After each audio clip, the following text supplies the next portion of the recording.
देश में कोरोना के मामले 2 लाख से अधिक हर दिन आ रहे हैं। महाराष्ट्र में भी 60-62 हज़ार का आंकड़ा है। महाराष्ट्र में और देश में ऑक्सीजन की किल्लत है, साथ ही साथ रेमडेसिविर की दवाओं की भी किल्लत हो गई है। हम लोगों की मांग पर केंद्र सरकार ने जो इस दवा के निर्यात वाले जो यूनिट थे उनको निर्यात पे पाबंदी लगाने का काम किया। जो एक्सपोर्ट ओरिएंटेड यूनिट थे 16, वो लोग दवा विदेश में निर्यात नहीं कर पा रहे हैं। वे लोग सरकार से परमिशन मांग रहे थे कि हमें देश के भीतर बेचने की परमिशन दी जाए। सरकार कह रही थी कि 7 कंपनियों को दे दें आप, तो 7 कंपनियां लेने के लिए तैयार नहीं थी। और महाराष्ट्र सरकार की जानकारी मिलने के बाद महाराष्ट्र सरकार ने कहा कि सरकार सीधे आपसे लेना चाहती है।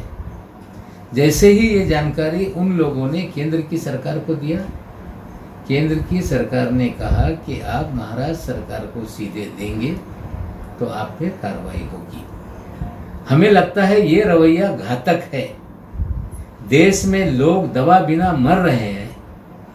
20 लाख इंजेक्शन एक्सपोर्ट नहीं हो सकते, कोई पॉलिसी सरकार नहीं बना पा रही है।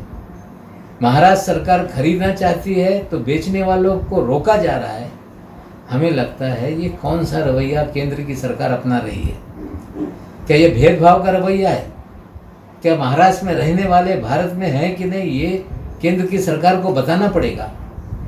अगर केंद्र सरकार ने इसी तरह का दूजा भाव का रवैया अपनाया तो हमें लगता है कि महाराष्ट्र की और देश की जनता देख रही है। हमारे पास और कोई दूसरा चारा नहीं।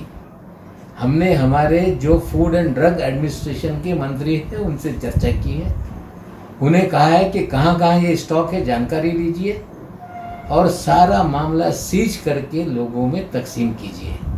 अगर इसी तरह से केंद्र रवैया अपनाएगी तो राज्यों को भी कानून के तहत जो अधिकार है उसके तहत कार्रवाई करके अपने लोगों की जान बचाने के लिए काम करना पड़ेगा। महाराष्ट्र सरकार के मंत्री नवाब मलिक, वे इस आपातकाल में, संकट काल में आरोप प्रत्यारोप और कटाक्ष की घिनौनी राजनीति कर रहे हैं।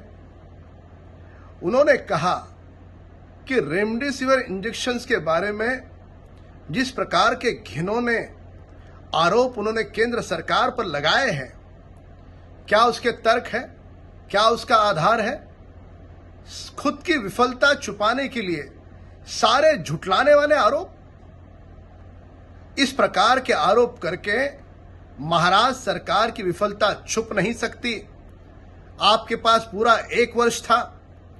आपने ना अस्पतालों का निर्माण किया, ना बेड की व्यवस्था की, ना जो आवश्यक दवाइयां हैं उसके लिए कुछ सुविधा आपने मुहैया कराई, कुछ नहीं किया। वाजे जैसे लोगों को पकड़ के वसूली ये खेल आप खेल रहे थे। महाराष्ट्र के मंत्री नवाब मलिक, इन्होंने जो कहा उसका वो आधार दे, तर्क दे, अन्यथा महाराष्ट्र की जनता की माफी मांगते हुए वे तुरंत अपना इस्तीफा दें।